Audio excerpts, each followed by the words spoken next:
erupts along the Ethiopia-Sudan border as the RSF attacks Gayson in Sudan's Blue Nile state. Sudan's Rapid Support Forces, or RSF, attacked the border town on Tuesday, according to the RSF and local authorities. The fighting triggered fresh displacement, with the International Organization for Migration estimating that around 2,500 people, or about 500 families, fled their homes. Some crossed into Ethiopia. Gayson authorities said the Sudanese army repelled the attack, while the RSF claimed it captured the town and military positions. The conflicting claims could not be independently verified. ከም ትሪእዎ ዘለኹም ሕጂ እውን ሓድሽ ኩናት ኣብ ዶብ ናይ ሱዳንን ኢትዮጵያን ኣጋጢሙ ከም ዘሎ እዩ ዝንገር ዘሎ ኣብ ዶብ ናይ ሱዳንን ኢትዮጵያን ዳዕሚ ሰሪዕ መጥቃዕቲ ኣካይደ ይብላ ኣሎ ብክልተ መንገዲ ዳዕሚ ሰሪዕ ናብ ውሽጢ ካርቱም እውን መጥቃዕቲ ኣካይደ ከም ዘሎ ብድሮን ይዝከር ኮይኑ ኣብዚ ቦታ እዚ መጥቃዕቲ ኣካይዱ ገለ ዕላማታት ከም ዝተቆፃፀረ ይንገር ኣሎ በቲ ካልእ ሰራዊት ሱዳን ድማ ነቲ ዝተገበረሉ መጥቃዕቲ ከም ዝመለሶ ይንገር ኣሎ እንታይ ንብል ፀኒሕና እንታይ ክንብል ቀኒና ነርና ዳዕሚ ሰሪዕ ኣብቲ ዳርፎር ዝበሃል ወይ እውን ኮርዶፋን ዝበሃል ብዙሕ ነገር ፈተናታት ይመፁን ነቲ ፈተናታት ክሰግሮ ይኸብዶ ከም ዘሎን ክጥቀስ ድሕሪ ምፅንሑ ገለ ነገር ክፍትን ከም ዝኽእል ገለ ስጉምቲ ክገብር ከም ዝኽእል ይንገር ክዝረብ ፀኒሑ እዩ እዚ መርኣያ ናቱ እዚ ሕጂ ንሪኦ ዘለና ኩነታት ካብኡ ዝብገስን መቐፀልታ ናይቲ ዝወርዶ ዘሎ ኩነታትን ንዑ ንምቕያርን ዝወስዶ ዘሎ ስጉምቲ ክኸውን ከም ዝኽእል እዩ ትግምት ይወሃብ ዘሎ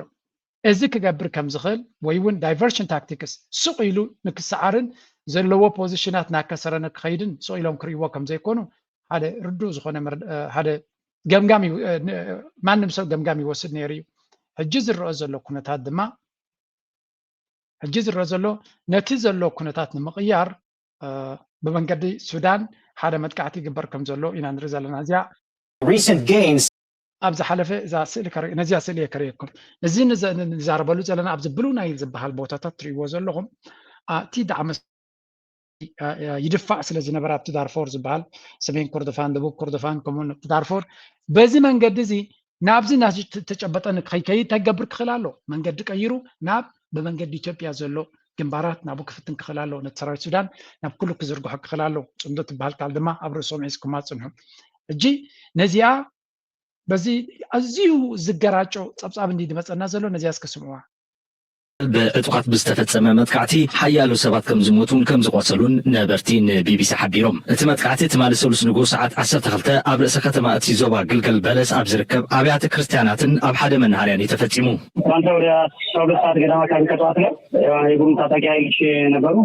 ትማሊ ከባቢ ሰዓት 12 ዕጡቃት ግሙስ ተኽሲ ከፊቶም ኣብ መናሃርያ ዝሞቱን ከቢድን ቀሊልን ጉድኣት ዝበፅሖም ኣለዉ እዚ ፅቡቅ ጌርኩም ሓዝዎ ኣብዚ ኣጋጢሙ ዝብልዎ ዘሎ ካልኣይ ዝተሓሓዝ ኩናት ኣይብለኩም እየ ግን እዚ ቦታ እዚ one of the main major ወይ ከዓ major flash point ክኸውን ከም ዝኽእል ናይ ኩናት ቦታ ክኸውን ከም ዝኽእል ብናይ ኣምሓራ ሰለስተ ፀብፃብ ከርእየኩም እየ ቢቢሲ ትግርኛ በቲ ናይ ኣልጀዚራ ዝተገበበ ወይ ብሓደ ናይ ዓብ ካልእ ሚድያ ዝተገበረ ሳልሳይ ድማ ናይ ኣምሓራ ሚድያ ሰለስቲዩ ክነተሓሕዞ በጋራ ሆነው ውጊያ መክፈታቸው ተሰምቷል። እንግዲህ ከፍተኛ ኪሳራ ባገዛዙ ጥምር ሰራዊት ላይ ማድረሱን ያገዛዙም የአካባቢው ባለስልጣናት መግለጫ መስጠታቸውን እንደሰማነው ሙከራ አድርገዋል፣ አልተሳካላቸውም ሲል ነው የአካባቢው ያገዛዙ ባለስልጣናት የገለጹት። ይህን ጨምሮ ሌሎች መረጃዎች በእጅ የሚገኙት እንድታካፍለን እድሉ ልስጥ። አመሰግናለሁ መሳይ። እንግዲህ የአማራው ኃይል ባለፉት ሰማነው ሙከራ አድርገዋል። እዚ እውን ሓደ ካብቲ ብክልል ኣምሓራ ዝዝረብ ዘሎ ኩነታት እዩ። what is happening بحد كم تروز لهم end of ethnic targeting. Previously, Gumuz forces targeted Amharas, referred to the report as Reds. This new alliance marks a historic transition from ethnic enmity to a unified front. سمعوا لهم تزربا. إذا جنبارزي ني سراويتنا يبلغنا يومك أتاك كايدو زلو. إذا أكل لا يمن تايم زلو نازلو. Boy, this is historic. تاريخ حافظ أمتات. Beyond proportions يوم زخود زلو. I'm going to show you لنكنا تري واز عنهم من البات كي تبقست زرعيتو لو تقوم كنبلان خلينا. بتقرأينا فتصوم سلاما متحق غازلين بالله زللا. أساس اللي زي تري والهم من اللو أبز قد عايزي. Of course فانو بوكيلنا فانو كنبلان خلينا جن حارته وكيلهم كم زلون فلتنا. سيداما كم دما نموباز بحال ناي غامبيلا تري والهم ناي اوغادين ناي سومال ناي سودان ናይ ዓፋር ከምኡ ድማ ናይ ሱዳን ንርኢ ኣለና እዚኦም ኩሎም ሓይልታት ኣብዚ ጉዳይ እዚ ፅምዶ ኣብ ኬንያ ዝግበር ዘሎ እዩ ተባሂሉ ኣሎ እዚ ጉዳይ እዚ ኣብ ባይታ ይትርጎም ከም ዘሎ እዮም ክነግሩና ፀኒሖም ኣብ ባይታ ይትርጎም ከም ዘሎ እንታይ ማለት እዩ እዚ ብዝከርዩና ፀንሑ ከም ፀብፃብ ናቶም እንታይ ይብሉና ፀኒሖም ቀደም ካብ ጋምቤላ ዝብገስ ዕጡቅ ጉጅለ ንተወለድቲ ምሓራን ንህዝቢ ምሓራን እዩ ዝቐትል ነይሩ ስለዚ እቲ ጋምቤላ ዝበሃል ወይ እውን እቲ ሓደ ዓሌት ኣንፃርቲ ዓሌት ሓደ ህዝቢ ኣንፃርቲ ሓደ ህዝቢ ብልፅግና ብኸማይ ክነብር ዝፍትን ነይሩ ሕጂ ግን እዚ ዕጡቅ ጉጅለ እዚ ምስ ፋኖ ኮኦርዲኔትድ ብዝኾነ ወይ እውን ተዋሃይዱ ከይተዋሃደ ፀላእዩ ብልፅግናን ሰራዊቱን ስለ ዝኾነ ንፀላእዩ ክሃርም ጀሚሩ እዮም ዝብሉ ዘለዉ እዚ ከዓ ታሪካዊ ኣላያንስ This new alliance marks a historic transition from ethnic enmity to a unified front. Common enemy. Both groups have now identified the Abiy Ahmed administration as the primary threat to all Ethiopians, not just one specific group. ስለዚህ ኩሉ ብረት ሒዙ ዝቃለስ ዘሎ ኣብ ኢትዮጵያ ሓደ ፀላኢ ዘሎ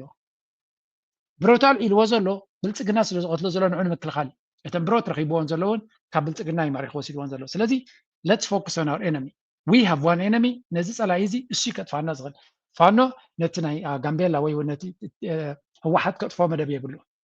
ንሓትሕቶም ክጠፋፍውን ኣብ ከምኡ ደረጃ ዓቕሚ ይበፅሑና ኣሎ ንኩላቶም ከጥፎም ዝደሊ ሓደ ሓይሊ እዩ ዘሎ እሱ ድማ ብልፅግና በሃል ናቡ ገፅና ንጠምት ይብሉ ኣለዉ ብልፅግና ንጠምት ክንብል ከለና ብነዮ ከዳዕ መሰረዕ እንታይ ንብል ኣለና ዝተዋሃደ ነገር ኢና ንርኢ ዘለና this is not a separate thing ከምዚ ፋሕፋሕ ዝበለ ነገር ኣይኮነን strategic impact on the regime ይብሉ ኣለዉ political defeat regardless of who physically holds Gilgal Balas at this hour, the correspondent argues that the political victory is permanent. The regime can no longer rely on instigating conflict between these two ethnic groups to maintain control in the region. Cutting supply lines. ስለዚ ብሓፈሻ እዚ ሕጂ ዝግበር ዘሎ ኩናት ብብዙሕ መንገዲ ንብልፅግና ዝሃርም ብልፅግና ጥራይ ግን ኣይኮነን ዝህረም ዘሎ እዚ ተመሊስና እንተሪእናዮ ኣብዚ ኩናት እዚ ንሪኦ ዘለና ኣብ ክልቲ ኩናት በቲ ሓደ ኣብ ናይ ሱዳን ኩናት ንሪኦ ዘለና እንታይ ንርኢ ኣለና ዳዕ መሰሪዕ ብብዙሕ ይረም ከም ዘሎ ስለዚ ዳዕ መሰሪዕ ከም ግብረ መልሲ እንታይ ይገብር ኣሎ ናብ ከተማታት ክትኩስ ኣሎ that's always what they do listen to this one now Rohaib joining us live from Khartoum. So where you are in the capital, it hasn't been targeted for a while, Al-Migdad. What does this latest attack say to you? ከተማ ካርቱም ንሓያለ እዋን ካብ መጥቃዕታት ናይ ዳዕ መሰሪዕ ዕሪፋ ዝፀንሐት ኮይና ሕጂ ግን እቲ መጥቃዕቲ ተመሊስዎ ከም ዘሎ እዮም ዝነግሩ ዘለዉ እዚ ማለት ድማ ዳዕ መሰሪዕ ናይ ኣቕሊ ፅበት ስለ ዝኾነ ኣብ ከተማታት ሽግር ክፈጥር ስለ ዘለዎ ድሮናት ስለ ዘለዎ ንከተማ ካርቱም ንካልእ ከተማታት እውን ደብዳብ ኣካይዱ ከም ዘሎ እዩ ዝንገር ዘሎ በዚ መንገዲ ድማ እንታይ እዩ ዘጋጥም That is right, Sarah. We are here in Omdurman, west of the capital Khartoum, and the recent attacks from the Wabi support forces early in the morning is significant and important because the capital has been relatively calm, actually very calm over the past few weeks. But this morning attacks by unexplosive drones and the drones coming from the area west of Omdurman from the Wabi support forces is significant and important because right now the Sudanese army and its allied forces recaptured a very strategic and important highway linking between the capital and Al-Ubayd in North Kordofan. So this is give a wider explanation about the sophisticated and tit for tat between both sides, especially እንታይ ዝብል ዘሎ እዚ ሕጂ ንሪኦ ዘለና እዚ መጥቃዕቲ እዚ ንሓያለ ሰሙናት ዕሪፋት ንዝነበረት ካርቱም ከም ብሓድሽ መጥቃዕቲ ዝመፃ ዘሎ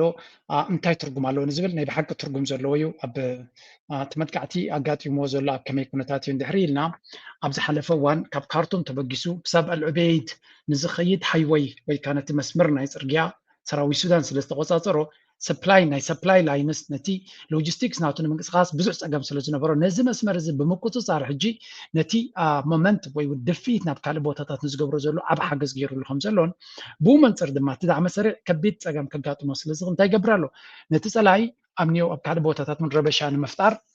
ስጉምቲ ይወስድ ከም ዘሎ ኢና ንርኢ ዘለና ስለዚ ጉዳይ ናይ ሱዳን መሊሱ እናከበደ ልክዕ ከምዚ ሕማቕ ፀወታ ወይ እውን ሓደገኛ ፀወታ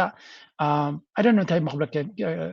ሓደ መዓልቲ ኣብ ናይ ኢትዮጵያ ሕማቕ ክንሰመን ፀንሕ እታ ናይ ኢትዮጵያ ቁርብ ዝሕል ምስ በለ ድማ ናብ ሱዳን ትቕይር ከምዚ ሓደ ሰብ ኣብ ላዕሊ ዝእዞ ዘሎ ፀወታ እዩ ዝመስል እዚ ብሓቂ ዝብለኩም ዘሎ እቲ ኩናት ኣብ ቀርኒ ኣፍሪካ ንሪኦ ዘለና ልክዕ ኣብ ላዕሊ ኮይኑ ሓደ ሰብ ናብቲ ዶ ናበለ ዝፃወተሉ ዘሎ ነገር እዩ ዝመስል ናይ ሱዳን ቁርብ ይልስ እኔ ብለካ ናብ ኢትዮጵያ ቀይር አንደ ከምዚ ኣብቲ ይምለስ ናብቲ ኸይድ ሕጂ እዚ ንሪኦ ዘለና ጉዳይ ናይ ብሓቂ ኣሻቓሊ እቲ ዞባ እዚ እንታይ ክኸውን እዚ ህዝቢ እዚ እንታይ ክኸውን ድሕሪ ኢልካ ይተሓሳስበካ እዩ but saying this is one thing እዞም ህዝቢ እዚኣቶም ከምዚ ዓይነት ፈተና ይገጥሞም ኣሎ እቲ ምክንያት ኩሉ እቲ ህዝቢ ስንፍና ናይቲ ህዝቢ ጥራይ ክንብሎ ይንኽእልና ኣብዚ እዋን እዚ ብፍላይ ኣብ ሱዳን ዘሎ ድኽመት ናይቲ ፖለቲካዊ ኣካይዳ ጥራይ እውን ኣይኮን ናይ ደገ ኣእዳው ኣፀቢቑ ብዓቢ ደረጃ ይዋሳእ ስለ ዘሎ እቲ ናይ ደገ ኢድ ድማ ንሓያል እዋን ንስኻ መንግስትኻን ሃገርካን እናዳኸምካ እንተፀኒሕካ መንግስትኻ ድማ ንሃገሩ ክቆፃፀር ኣብ ዘይክእል ደረጃ እንድሕር ኣብፅሕካዮ ድሕሪኡ ካልኦት ሓይልታት ብንእሽተይ ባጀት ንካልኦት ብረት ኣልዒሎም ንኽዋግኡን ነቲ ማእከላዊ መንግስትን ነቲ ሃገርን ፋሕብትን ንኽእትውላ ክሳዕ ክንደይ ቀሊል ምዃኑ ኣበይ ንሪኦ ኣለና ኣብ ሱዳን ንሪኦ ኣለና ካብኣ ትፍለ ግን ሓበሬታ ክበኩም ካብዚኣ ትፍለ ሓደ ሃገር ውሽጣዊ ሓድነቱ ኣፍሪሱ እቲ ማእከላዊ መንግስቲ ድማ ወታደራዊ ዓቕምናቱ ነቲ ሃገር ከም ማሓደር ዘይክእል ተኮይኑ ኣብቲ ውሽጢ እቲ ሃገር ክንደይ ፀላእቲ ክምንጭው ከም ዝኽእሉን ክንደይ ኩናት ክካየድ ከም ዝኽእልን ብዘይ ናይ ደገ ምትእትታው ኣበይ ንሪኦ ኣለና እዚ ኣብ ኢትዮጵያ ንሪኦ ኣለና ኣብ ኢትዮጵያ ናይ ደገ ሓይሊ ብፍሉይ ዝሕገዞ ንፋኖ ድዩ ንዋሓት ድዩ ዝሕገዝ የለን ወላ እዚ ጋምቤላ ብፍሉይ ዝሕገዝ ሓይሊ የለን ኩሉ እቲ ኣብ ኢትዮጵያ ዝርአ ዘሎ ሓይሊ ብሰንኪ ስንፍና ናይቲ ስርዓት ዝፈጠሮ ኣብ ልዕሊ እቲ ህዝቢ ዝገብሮ ዘሎ ሕማቕ ኣካይዳ ኣብ ልዕሊኡ ድማ ፍሹል ዝኾነ ነቲ ሃገር ልኡላውነታን ፀጥታን ከውሕዝ ስለ ዘይከኣለ ዝፍጠር ዘሎ ሃጓፍ ምዃኑ ኣብዚ እዋን እዚ ኣብ ኢትዮጵያ ዝግበር ዘሎ ገጅፍ ወታደራዊ ዕጥቃዊ ጎነፅ ኣብ ዝተፈላለየ ወገን ካብ ምንታይ ዝብገስ ኢልና ብዙሕ ግዜ ካብ ብልፅግና ዝመፅእ ሓደጋ ንምክልኻል ጥራይ ዘይኮነስ ድሕሪ ብልፅግና ክመፅእ ንዝኽእል ሓደጋ እውን ይረአዮም ኣሎ ሎሚ ሓያል ወታደራዊ ቅልፅም እንተደሒዝካ ኣብ ኢትዮጵያ ኢቨን ብልፅግና ምስ ወረደ እንታይ ክገጥመካ ከም ዝኽእል ክትግንዘብ ኣለካ so you better be prepared ነቲ ክመፅእ ዝኽእል ብድሆ ካብ ብሕጂ ተዳሊኻ ሓይሊ ሒዝካ ተወሃይድካ ሓይሊ ድማ ስኢልካ ብፖለቲካ ብዲፕሎማሲ ጥራይ ዘይኮነስ ወታደራዊ ሓይሊ እውን ክህልወካ ኣሎ ምክንያቱ ኣብዚ ናይ ቀርኒ ኣፍሪካ ፖለቲካ ስኢልካ ሓንቲ ወታደራዊ ቅልፅም ዘይብልካ መልሓስካ ልሚፅካ ባድላ ተኸዲንካ መፂኻ ኣብ ጣውላ ትረኽቦ ነገር የብልካ you better be ኣብ ባይታ ሓያል ዝኾነ ወታደራዊ ኣቃውማ ክህልወካ ኣሎ ሌቨሬጅ ክህልወካ ኣሎ ንዝርርብ ተገድደሉ ብሓይሊ ትገብረሉ ዘይኮነሲ ሪስፔክት ናይቶም ካልኦት ሓይልታት ትረኽበሉ እሞ ብኡ መንፅር ረብሓናትካ ናይ ህዝብኻን ኣብ ጣውላ ብኡ ተመጣጣኒ ንክትረክብ ዘኽእለካ ቅልፅም ክህልወካ ኣሎ እንተዘይብልካ ወታደራዊ እንተዘይብልካ ብብረት ድማ ብዓይኒ ብረት ድማ ዝመፁ ዘሎ ለውጢ ፅባሕ ንጎ ናትካ ቦታ ኣብቲ ጣውላ ኩሉ ይኮንን ስለዚ ተረፍ መረፍ ከተለምፅ ኢኻ እንተገዲፎም ኢልካ ማለት እዩ that's why everybody is preparing ወላ እዚ ሕጂ ትሪእዎ ዘለዎም እዚ ሕጂ ሰብ ብዙሕ ትርጉም ክበዮ ክእል እዚ ናይ ፅምዶ ንሪኦ ዘለና ኣነ ክሪኦ ከለዎ ግን እዚ ትራንዚሽን እዩ ንባዕሉ እዚ ፅምዶ ዝርአ ዘሎ ኢትዮጵያ ድሕሪ ኣብዪ ኣሕመድ እንታይ ክትከውን ትኽእል ንዝብል ስራሕ ይመስል እዚ ኣነ ዝሕጉሰኒ ስራሕ ኣይኮነን ምክንያቱ ኢትዮጵያ ድሕሪ ኣብዪ ኣሕመድ እንታይ ክትከውን እያ ናትና ስራሕ ኣይኮነን ንዓና ዝምልከት ጉዳይ ኣይኮነን ግን እንተወሓደ እዚ ንኢትዮጵያ ድሕሪ ኣብዪ ኣሕመድ እንታይ ክትከውን እያ ዝብል ስራሕ ትሰርሑ ዘለኻ ነቶም ሕጂ ብረት ሒዞም ዘለዉ ንስኻ ድሕሪ ዓቢ ነቲ ሃገር ከምቲ ዓቢ ዝብሎ ኤርትራን ኢትዮጵያ በታቲና ፋሕብትን ክትእትወላ እያ ትደሊ ንዝብል ስነ መጎት ብምቕያር ኖ ኢትዮጵያውያን ጉዳይኩም ንክትገብሩ ንሕና ፀገም የብልናን ዝብል መልእኽቲ ብምግባር ነዚ ሕጂ ዘሎ ፀገም ነቲ ፅባሕ ዝመፅእ ፀገም ዘይኮነስ ነዚ ሕጂ ዘሎ ፀገም ከመይ ጌርካ ትሰግሮ ብዝወሓደ ዋጋ እንተተኻኢሉ ድማ ዝኾነ ይኹን ዋጋ ከይከፈልካ በቲ ስርዓት ንክቕይር እዚ ዓይነት ፀወታ ኣገዳሲ እዩ ተረድኡና ኣብዚ እንታይ ይብላ ኣለዉ መንግስቲ ኤርትራ ድሕሪ ኣብዪ ኣሕመድ ኢትዮጵያ እንታይ ክትከውን ከም ትደሊ ዝሰርሕ ዘሎ ዝብል ከስማዓካ ዝኽእል ነገር ኣሎ እዚ ምክንያቱ ኩሎም እዚኦም ፖለቲካውያን ሓይልታት ኤርትራ ኣማእኪላ ተራኸቦም ኣላ እንድሕር ዝበሃል ኣሎ ኮይኑ ወይ ኤርትራ ንክራኸቡ መስረቲ ገለ ፀወታት ፀዋታ ኣላ ዝበሃል እንድሕር ኮይኑ ስለምንታይ ከምቲ ናይ 1990 ታሪክ ይድገም ኣሎ ኢትዮጵያውያን ተዋሂዶም ሃገር ንክመስርቱ ንሕግዞም ሃገር ምስ መስረቱ ወይ መንግስቲ ምስ ቀየሩ ግን ቀንዲ ታርጌት ዝገብርዎ ሶማል ኣይኮነ ሱዳን ኣይኮነ ኬንያ ኣይኮነ እንተዳ ኤርትራ ትኸውን ስለምንታይ ነታ ክትበልዓና ትደሊ ሃገር ሕጂ እውን ኣብ ግዜ ሽገራ መሰጋገሪ ነናድየላ ኣለና ዝብል ሰብ ክህሉ ይኽእል እዩ that's a very good question ፅቡቅ ትዕዝብቲ እዩ ግዳ ሓቂ ነዚ ነገር ትገብሮ ዘለካ ነግረኩም ፅኒሐ እቲ ዕላማ ንብልፅግና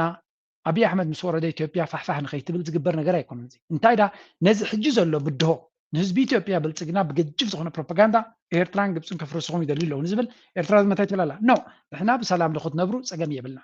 ምሳኻትኩም ብሰላም ንክነብር ፀገም የብልና ንሓትሕትኩም ከይትባልዑን ኮላይ ከማን ንሕና ዝከኣለና በቲ ውሑድ ባጀት ናትና በቲ ዘለና ዓቕሚ بسلام كتنبرولو مسانا بسلام نحتوتكم بسلام كتنبرولو تخلون بري نعخاتكم كم تأبي مغاغيلو أنصار حتهد واقعكم زلو أنصار حتهد كتواقو دليت يبلنان أجندا يبلنان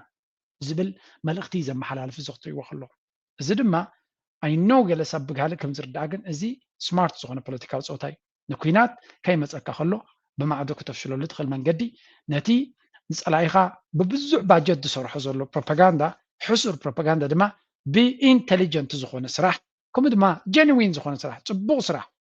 فيك دا يكون صبوغ سراح نزلاغ مفتين تدخون تخوينو نملوك الرافيك أخسر زغن انت دا يكوينو دما انت واحدة قربيتك ገንዘብ ካሲ ንጎረቤትካ ንኽባልዑ ከተጥፍኦ ትኽእል እንተኺልካ ድማ ሰላም ንኽረኽቡን ከተጥፍኦ ትኽእል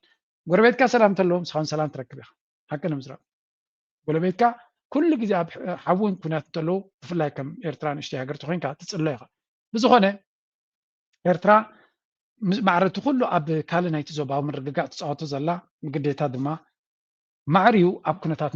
ናይ ውሽጣዊ ኩነታትና ብዙሕ ነገር ክንገብሮ ዝግባአና ከም ዘሎን I hope, I really wish تمنيت ناتي معرتي أفتزو باو كنتات نقايو أو شت أو قدايتنا كندو energy كندو سرحان قواسن أنت نقبر وشت أو قدايتنا مالت دي قاي سرح لهم بتمرتي يبلي لين حكمنا لين وي تمنقس عقمي قبري لين قال مالتيك وكنت هذا لمعتنا يتهاجر معبالنا يتهاجر دياسفورا قال ملا زيادة حجي نزع حجي دلا هموت بلكم يلون زعجنا يكونات ورا كونات مثلا سمع زلنا ما ختي زت حساسب جن كم زي الكغا نزل عالم كتكتل هاي تخنيها تزوبا حنفشفش زي ترفون در قوينو انا وش تاو حنفشفش بلنا زي حنفشفش زي بلنا نت زي بلنا كونات تدغيمنا معرتين خذ زلنا بتخكل ابتوشتي من قصاصاتون كدليو زربا زي right now it may not make sense to you زانه حتى زربا زلو ابز حجي مس بلصقنا زبلو زلون كوناتاتون ريغا ترجم كيتبكات خليها جن حدا جزء قطبة لأن هجراو دحنت بقطبة قطبة أنت زي بالك هجراو دحنتون أي رجاجة سني هجراو دحنت كا حيال قطبة أنت لك حيال هجراو دحنت كلوا كاي خلوا ويون ناشنال سكيورتي نات كا بودر الجايز حلو قطبة نات كانت تقولي له دما ويون أنت بدوتات اللو خينو ويون حسرتات اللو ناشنال سكيورتي نات كاون vulnerability اللو قالوا عنات اللو بده اللو سلزي ماي ناتي مرجز انتايو كل تزجبر زلو نتيز مثلا زلو حدقة زبده ناخونه خلو زلاق مفتعجن نتوم زوبا كرجع جلو زخلو من قد بمفتار ترى يكون معريو قطباوي ركعتناتنا قطباوي قسقاسناتنا قطباوي متعصفناتنا بعبي درجة أبحماقن صبغن نيرا هنت قدم بيرترا بزوج زي أنت كمان لازم نبنا معبالن مختن بحدك خيط كم زخل مختت رايد يكونس معبالن مختن كلتي معرك خدلو زخل من قد كنفتركم كلالنا otherwise زوم هجين حق زوم زلنا I know أبزي channel نقوم شيتن تتقصوا لي ولا برايفت نتصف لي زوم كلهم نقبر لهم زلنا نحنا عيننا كحسنا خلنا سجنتي قمتري لو ما نصارنا زخود كابزيهم كركب يخوليهم زبل جمجام دلو يرتراوي مليو كابزيرو دبقي سخا يكون ويك كفاء سلز دلي يكون because it happened many times تخوني نزح حجز لنا يا مدرخ مرداء سلزدي زمصو زلو من محدار زوبا متكل اب فيسبوك قلصو اب زوصو مغلصي اتوم متقعت زفصمو عطقات قومزن فانون كم زنبرون فتناهم كم زفشلنا ملكيتو اتوم عطقات ناب كتما قلقل بلساتيوم نصوات سلاما سبات كغدو يفتنو كم زلو نحبيرو ولا قوات زوبا ازين تغلص بي بي سي ززراربم نبرتي بتكبيد عطقاو متقعتي سلاما سبات كم زتقاتلون كم زقسلون يم زغلصو ወደ የሞተ ሰው ዘይ በአካል ዘቦታ ላይ አልተገኘኝም። አኔ ዝሞተ ሰብ በአካል አይራኹን የዕሩኽተይ ግን ሬሳ ያልዩ ነይሮም 11 ሰብ ከም ዝሞቱን ቁፅሮም ዘይተፈልጡ ኣብ ቤተክርስትያን ገብርኤልን ማርያምን ከምኡውን ኣብ መስቀል ኣደባባይ ከቢድን ቀሊልን ጉድኣት ዝበፅሖም ኣለዉ። ዘረባት ሰምዑ ኣለኹም ኢኹም ምሽኒ ኤርትራውያን ከምዚ ኣለርጂክ እንዲና ነዘረባ እዚ እዚ ነገር እዚ ከምዚ የጋጥም ጌርና ኢና ንሪኦ እንታይ ማለት እዩ እዚ ሓደ እቲ ኢትዮጵያ ዝበሃል ቀጻሊ ናይ ሞት ዛንታ ዘለዎ ሃገር እያ ብዝዋን እዚ is always war somewhere ኣብ ገለ ክፋል ናይ ኢትዮጵያ ገሊኡ ሪፖርት ድዩ ገሊኡ ሪፖርት ኣይኮነን ኩናት ኣሎ 11 ሰብ መይቶም ከምዚ መይቶም 30 ሰብ መይቶም ከምዚ ተቐቲሎም ከምዚ ኮይኖም ኦኬ ብዙሓት ስለ ዝኾኑ እቲ ዜና ከም ኣገዳስነት ዘለዎ ገይሮም ኣይፅብፅቦን እዮም ክትሪኦ ከለካ but these are human beings ደቂ ሰባት እዮም ዞም ሰባት ዝሞቱ ዘለዉ እቲ ሃገር ድማ እዚ ኩሉ ዝግበር ዘሎ እቲ ብልፅግና ብሃገራዊ ደረጃ they don't even mention this it's not even interesting to them ምክንያቱ ኩናቱን ወረ ኩናትን ኣብቲ ሃገር ከም ሓደ ንቡር ነገር ዝተወሰደ ስለዝኾነ ዝሞተ መይቱ ዝተጎደጎ ተጎዲዩ ዝተሰደደ ተሰዲዱ ብሓፈሻ ክትሪኦ ከለካ እቲ ኢትዮጵያ ዝበሃል nothing makes bigger news ኣብቲ ውሽጢ ኢትዮጵያ ዝግበር ብዙሕ ነገር ብጀካ እቲ ብወገን ትግራይ ዘጋጥም ኩነታት ካልእ ኩሉ ዜና ኣይኮነን ከም ዜናስ ዓብ ነገር ሽፈና ይወሃቦኒ they just ignore it ከም ኖርማል ነገር ጌርካ ትሪኦ so it's just interesting እዚ ሃገር እዚ እንታይ ዓይነት ኣቃውማ ኣለዎ እንታይ ዓይነት ኣካይዳ ኣለዎ ብኸመይ እዮም ዝርእይዎ እንታይ እዮም ዝገብርዎ ብዙሕ ነገር ክትዛረብ ትኽእል ኣይ ዘገርመና ሃገር እዩ ሃገር እዚ ብዙሕ ዘገርም ነገር ኣለዎ just the way they ignore them the way they give them space ብዙሕ እንፍሽሽ እናሃለዎም ከሎ እቲ ሚድያ ከምቲ ዝድለ ካቨሬጅ ኣይገብረሎም እዩ ናይ ትግራይ ጥራሕ ክኸውን ከላ ወይ ብሸረሪና ዲ ገለመለ እንተኮይኑ እሳ straight to the news that's the most interesting part ኣብ ኣምሓራ ዝግበር ኩናት በዚ ቤንሻንጉል ገለመለ they don't care ጋምቤላ ቤንሻንጉል it's never ናይ ክልል ሶማሊያ ናይ ክልል ኦሮሚያ ገለቲ ብዙሕ እቲ ምዕራባዊ ሚድያ ኬር ኣይገብረሉን እዩ ናይ ትግራይን ከባቢውን ግን most of the time that gets an attention እዚ ጽቡቕ ድዩ ሕማቕ ድዩ ክኸውን ነይርዎ ድዩ ክኸውን የብሉን ድዩ ካልእ ሞራላዊ ሕቶታት ንግዜ ገዲፍካ እዚ ሕጂ ንሪኦ ዘለና ኩነታት ኣገዳሲ ክኸውን እንዳው በዚ እውን ተጋሩ ዝቦ ዘሎ ፀብፃብ መካሓዋውሶ ከፊቱሉ ይብሉ ብርግጽ ገለ ሚድያታት እንተዘይንጋገ ሓይሽ ኢሎም ዘውፅኡ ንሪኢ ኣለኹ ተዘይንጋገ ሓይሽ ጀሚሮም እዮም ኣብ ሸርኮሌ ጀሚሮም እዮም ሰራዊት ሱዳን ዳር ሕርየት እዩ ዘሪኦ ዘሎ ይርግፎ እዩ ዘሎ ይውድኦ እዩ ዘሎ ሱዳን ኣብ ቀረባ እዋን ዝእተወቶ ዘመናዊ ፅዋር ኣሎ ኣብ ቀረባ እዋን ሕዚ ኣብ ዝወር ሕዚ ከባቢ ይመስለኒ ዝእተወቶም ዘመናዊ ፅዋራት ኣለዉ ዘመናዊ ድሮናት ኣለዉ ዘመናዊ ታንክታት ዘመናዊ መዳፍዓት ሚሳይላት ኣለዉ ብርግጽ ኣብ ዝኾነ ይኹን ከባቢ ከፈት ኩናት እዩ ሰብ ዝበልዕ ጽቡቕ እንዳወልኮ ይኮነን ግን ተፈተወ ተጸልዐ ኣብ ልዕሊ ህዝብን ሰራዊትን ህዝብን መንግስትን ሱዳን ኩናት ከፊቱ ምስ ኢትዮጵያ ኮይኑ ከባቢ ናይ ዓመፅ ናይ ሽብር ከባቢ ዝገብሮ ዘሎ RSF ክጠፍእን ኣይግድን ንሕና ከም ተጋሩ ብተግባር ርኢናዮ ኢና ናባና መፅዩ ናብ ምዕራብ ትግራይ መፅዩ ናይ RSF ሰራዊት ምስ ሱዳን ምስ ኢትዮጵያ ምስ መንግስቲ ኢትዮጵያ ኮይኖም ሰራዊት ኢትዮጵያ ኮይኖም ወጊኦምና እዮም ስለዚ ካብ ሕዚ ንድሓር እቲ ጉዳይ ቀጠናዊ እናኾነ ይኸድ ከም ዘሎ ፍሉጥ ዋላ እንተኾነ ሕዚ ኣይኮንናን ፈሊጥናዮ እቶም ምእንቲ ህዝቦም መስዋዕትነት ዝኸፈለ እያታትና ገና እቲ ኩናት ተጀመረ ቅድሚ 2013 ይዛረብዎ ነይሮም ኣብዛ ከባቢ እትኽፈት ሪጅናል እያ ክትኮን ቀጠናዊት እያ ክትኮን ሰብ ድልየት ሰብ ረብሓ ኣለዉ Ethiopia has not immediately responded to. Addis Ababa has previously reported that the assault was launched from inside, an allegation Ethiopia has not. ስለዚ ኣብ መንጎ ሱዳንን ኢትዮጵያን ዝግበር ዘሎ ኩነታት እውን እንተኾነ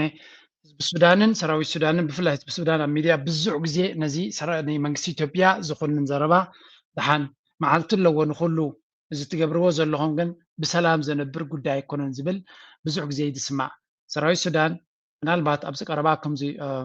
ሃይለ ድብሎ ፀንሐ ካብ ፓኪስታን ዝኣተወ ኣፅዋራት ኣምፂልኩ ነይረ ኣርምርድ ቪሄክልስ ከምኡ ድማ ወታደራዊ ቴክኖሎጂ ካብ ፓኪስታን ፋይናንስ ተገበረ ብስዑድያ እዩ ዝበሃል ነይሩ ተቐደም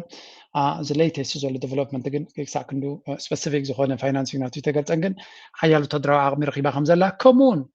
ካልእ ሓይሊ ካብ ቱርኪ እውን ተደጋጋሚ መንግስቲ ቱርኪ ብምሉእ ደገፍ ንሰራዊት ሱዳን ክህብ ይፍትን ከም ዘሎ እዩ ዝንገር ስለዚ ናይዚ ኩሉ ደገፋት ዝረኽቦ ዘሎ ምስቲ ኣብ ባይታ ዘሎ ሞመንቱም ናይ ምድፋዕ ዓቕሚ ተፈጢርዎ ዘሎ ነዚ መጀመርያ ንሱ ዝደልዮ ዘሎ ሰራዊት ሱዳን ነዚ ግንባር ምስ ኢትዮጵያ ዘሎ ከተፀራርጎ ብፍላይ ነዚ ብሉ ናይል ዝበሃል ዋላ እቲ ግብፂ እውን ንዑ ዝደሊ ካብዚ ግንባር ናይ ብሉ ናይል ዝበሃል ጠቕላላ ዳዕመ ሰረቅ ክተፍኣሉ ዝኽእል ምክንያቱ ኣብቲ ከባቢ እቲ ገርዲ እውን ኣብኡ ስለ ዘሎ ናይ ኒል ቦታ እውን ስለ ዝኾነ በዚ ዳዕመ ሰረቅ እግሪ እንተተኺሉ it's going to be very hard እዮም ዝብሉ ስለዚ በዚ ኩነታት ክንሪኦ ዘለና እንተተኻይሉ እቲ ዳዕመ ሰረቅ እንተተኻይሉ ክሰዓር ተዘየለ ግን ካብ ምስ ኢትዮጵያ ዘለዎ ዶብ ክብታኽ ከም ዘለዎ ጠቕላላ ናብቲ ዶብ ኢትዮጵያ ክቐርብ ከም ዘለዎ ከም ዘይብሉ እዩ እቲ ፀገም ግን يس السودان كم تقبر تخليها دوباتا كتصنع تخليها كن تدع مسرع كابي تبقي سيزت قام زلوا كاوش إثيوبيا تبقي سيزت قام زلوا سلازي أبزخون يقون جزيا كاوش إثيوبيا تمسي بديو متقع تقبر الكاخلي الزي سلازخون دما مش إثيوبيا they really need a serious conversation وتهدراو conversation كله يخلي بزربا بفوليتيكا كفتح سلازي كزلوا وتهدراو سقمتي I mean the very simple كقبروا زخول السودان سراوي السودان يقبرون هاللقوني تزغال لا تقبر تخل نعبي درونات ناتكا نفرتنات كاسديد كاميرا ما يكون all you need to do is give some of this كابت درونات زلكا وحد ني فانو مهابيو simple as that فانو أبقى تاوكينات تنصار بلصقنا سلازلو statement ناتكا بوغير كهات قبروا لتخل حرايون نوحات منقصاصات ريومون بمنقد هوحات زيادة قبروا قليهم هاد مسوحات السودان سبوز غنا زمدنا وسلازنا بروم كبكلا سلازي نأبي أحمد حنت تيت كي تقص ويون حنت نفاريت نابو قص هي قنعو بغتا نتيجة لو شجر عزقتن كبأس ويقوليهم and that is possible now أزك كبابينا كسع كندي استحلال خن حدا جنيان كبابي مخانو نرى إن سمعنا لنا مودا تاون يقول نريون نسمع أنزلنا كنتا تدقاقامي زحزم كنتاتنا نرزلنا بس رأي كنت أقام زلاب زوانزي هجون كالس أقام بتدقاقامي بفلاين يرترا كس الوازغل كتاوي سلوا كل وازغل ونالو.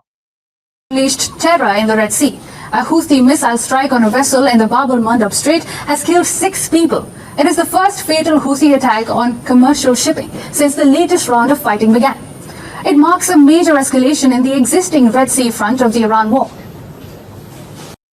كمتري وزلهم حوتي قبل لحنت مركب بزقبرو كبيد مدقعتي شدش سبات قتيلو مالو. So this is a very serious escalation. كانوا تم فررهن نمراقب مسن بعدن قال ملن زنبر حليفو شدش سبسلو عبا شدش سبات زتقتلو عبا مدقعتي بحوت دما تخيدلو.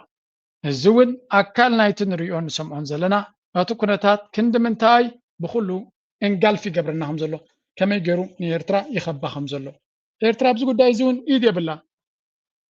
مس إيرترا زي تحاهز قدايون يبلو however ولا من سيرترا يتحاهز إزو قداي زي أبزوريانا دقاتم زلو أبرس مخانو اتكباب دما كال نتنا إيران كوينات بزعبي درجة أبكبابينا ناس صفحي يخيط كم زلو يزنقر الزون نفسه مجمريا أبتقدمين تريوس أنا ناينقدي مسمر تعاتشي لو ترايدي كونه نقول طبعا عالم عبي سلواي فترة له جن كتاوي نابكوينات ويناب تدراوي متفنان كسجر زخل سقم تتادمان رل. For weeks, the Houthis have been attacking shipping after declaring a naval blockade of Saudi Arabia. They have targeted Saudi-linked vessels. But now this escalation comes as two of the world's most important maritime choke points, the Strait of Hormuz and the Bab al-Mandab, are all كمتري وزلهم إيرانويان صوتها حدقنيا صوتها يمصوتو زلو حدقنيا صوتها ينسنس نعطاتهم عود كبهم زغلي حدقا تزعبي حدقا سلز وردهم انتاي تقبروا لهم يلوك حتهم زغل ويون كواترهم زغل حيلي يلا نهي الله فتنا قديمهم سلزلو كريت يوم دما جنابنا قلقل سبعلو أنصر الله ويحوتي نيران كزري اللي نامز كونتات هاتي زلو نو حوتي أبتحتك بيت زغنة صاغت الزنبريو بينو تنسيو عن أمريكا كينات كي يقبر على ملو تزاريهم كتشوفوا صغير لغينا برد ما تغلى لك كبيت عسوان كبان قبل علي وريد له قدام سلازي نيران يتبني يري مدرخ إيران تاخذ زنبر يري نيران أمريكا لك كتداهم اللي تدخل كونتات وين أمريكا شوحتنا كينات أنا تودع أبز خدلو ده يقبروا له they are making their move قبروا وزلوا دما علمسي they are trying to ignore them أمريكا أوروبا كلها تمسي إغنور نتيجة إيران زقبرو كم زي إن شاء الله حدث يهار مكة جي كم زي حنت زي قبر زلوي يسوعك ويقول لنا هلو ولا حنت يبل كم زي إلا قديف كا إغنور غير كا نعشل الغير كا أبكالت تمت كله زي أمريكا يكون سعودية قالوا زقبرو زلو ني حوتي إغنور كو قبويم زلو ها you cannot ignore me خازلهم زلو أنا عايز إغنور غيركم كنت كودي يدخلون هريكم يوم ده تسمعكم زلو تقانزا نتقانزا نبرت عكوك خيدي attention ناتكم كسابز ركب attention ناتكم سرابو كدما وقم ساكت قطمهم زي تقولي فلتي جن نتزلو بوليتيكاوي أسوا نتزوري دنا زلو كتباو أسوا بفنشا كتكفتو وقت كلو لكم انت زي اللي دما كم تانت عاسي زلو نفس وكف حقر كعصر له بفلاي دما سعودية نتي نحنا نحلفو زلنا شقر مكران صبو غيركم كتسمع غرو خقبركم من هالبعد بابيل من دم استعطوي بنيو لعلى غيرنا مراخمنا كنسددنا تبلو دلهم نتنا ندادي مصاري ممنጨውናትኩምን ኩሉ አይ ባፍደ ይኩኑ ተግባሩን ትገብሩ ዘለው ስለዚህ زد دفتر زلو كنا تاترينا سعودية أكبيد من قراءة يا خمزلا مس باكستان توسخي زرب تكايد كمزلان باكستان كزري الله قال يجن باكستان ولا جن أفريد تقدسوا ما يكونون حوتي بسون كفيل كواغاز خل حيلي يلا أمريكا خواغو ما يقلي ولا قال يقل سلازي حوتي أبت أولاكو فابيلكا دليتاتكم انتايو انتاي كنهب نغل بحامي كنزرار نغل انت دا يكوينو بحيلي كسعر زخل يزبل أمنات يبلي زي حيلي زي very very strong ናይ ወታደራዊ ኣቕምናቱ ቴክኖሎጂ ኣለዎ ልዕሊኡ ድማ ክዋጋእ ዝኽእልን ክዋጋእ ንመሰሉ ክዋጋእ ዝደልን ሰራዊት ኣለዎ እዚ ከቢድ ዝኾነ ኣርእስቲ እዩ ብሓፈሻቶም ተኸተልቲ እምነት ሸዓ ዝኾኑ ምስ ኢራን ዝሰርሑ ዘለዉ ምልሻታት ከምዚ ከነኣስዎም እዮም ዝፍትኑ very strong ከምዞም ካልኦት ስቒልካ ጠርቆሽቆሽ ዝብሉ ዘይኮኑ very strong ኣትኪሎም ክዋግኡ ዝኽእሉ እዮም ስለዚ ከምኡ ስለ ዝኾኑ ድማ እዩ ማንም ክደፍሮም ዘይክእል ዘሎ ኣሜሪካ ብነፈርትን ብሚሳይላትን ሃሪምካ ክትፈትሖ ትኽእል ሽግር ኣይኮነን ኢንፋክት ሕጂ ኣሜሪካ ዝኾነ ይኹን ነገር ኣብ ሕውቲ ክትገብር ደሊ ኣላ ምክንያቱ there's no way on earth ጠጠው ከብልዎም ዝኽእሉ ንሳቶም እቲ ቀይሕ ባሕሪ ቀሊል እዩ ንዓታቶም ንጠጠው ከብልዎ ኢንፋክት እቲ ናይ ዶናልድ ትራምፕ ዜናታት እውን ይዛረበሉ ኣሎ እዩ The Bab al-Mandeb Strait. It is a critical choke point here. It is a global sea route for Europe, the United States, and Asia. This narrow passage, actually, between Yemen and the Horn of Africa connects the Red Sea to the Gulf of Aden and the Arabian Sea. Most exports of petroleum and natural gas from the Persian Gulf cross both the Strait of Hormuz and right here, both of them. The Iran-backed Houthis are once again threatening traffic in this waterway. Now, what we see is the group declared a naval blockade on Saudi Arabia last month. The Houthi attack on a commercial vessel off Yemen killed 6 people yesterday, the first reported fatalities since that blockade was declared. So come through with them, and this is also Fox Media. This is زلوا يتحوت زبال كميلو يسرح بكم زلون انت كجبري في كم زلون شدش السبات كتير له قبل السعودية أنا حدا ورح زغط عليه أسوا يجبر كم زلو يزن جرزلو and no one is really taking ዝኾነ ይኹን ሓይሊ ኣንጻር ሑቲ ሓፊሉ ንሑቲ ጠጠው ከብል ወይ እውን ከም ዝገብር ኢሉ ዝብገስ ወይ ክብገስ ጉምቲ ክወስድ ዝደሊ ሓይሊ ኣይተራየና ኣሎ ክሳብ ሕጂ ብዛዕባ ምንን ዝብሉ ዘማርሩ ንርኢ ኣለና በት no one is really ሓፊሉ ነቲ ኩነታት ስጉምቲ ወሲዱ ንሑቲ ከኣልየ ዝብል ሰብ የለን ከምኡ እውን እቲ ቀይሕ ትሪእዎ ኣለኹም ኣበይ ምንቅስቃሳት ይገብር ከም ዘሎ እንታይ ተቆፃፂሩ ከም ዘሎ ትሪእዎ ኣለኹም ኤግዛክትሊ ናብታ ባቤል መንደብ ከመይ ኢሉ ተፀጊዑ ከም ዘሎ ስለዚ እዚ ንሪኦ ዘለና ክለይምድ ሌትሊ ዝተቆፃፀረ ደሴታት ትሪእዎም ኣለኹም ብክልቲኡ መንገዲ ናብታ ባቤል መንደብ ተፀጊዑ ኣሎ ኣነ ቅድሚ ዝተወሰነ መዓልትታት ከም ኢለ ነይረ ናይ ሑቲ ስትራቴጂ ኣብ ዝዋን እዚ ንደቡብ ገፁ ኣስፋፊሑ ብምሉእ እቲ ከባቢ ገማግም ባሕሪ ብፍላይ ናብ ባቤል መንደብ ዝፅጋዕ